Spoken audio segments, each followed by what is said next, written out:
take these 4 photos. 2 in casual attire, and 2 in business attire. 2 photos each attire, one has to be full length and the other passport sized, just as shown on the screen. Again, Etihad will at some point ask you for the casual photos, so taking these 4 photos early will save you time.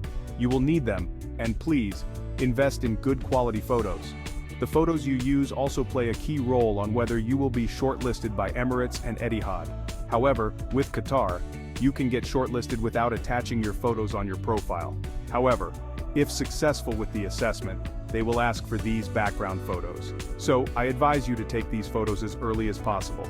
Just be positive about the whole thing, and you will get your dream job.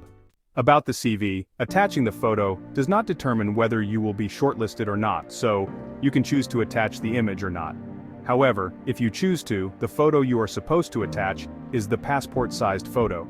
You can choose to attach it on the top right or top left corner. I have also done a video on what to include on your cabin crew CV to get you shortlisted.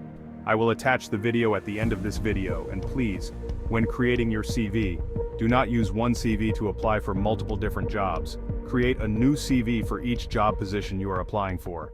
One more last thing. When attending the recruitment events with these airlines, ensure you have digital copies of your passport, highest education, and the 4 photographs.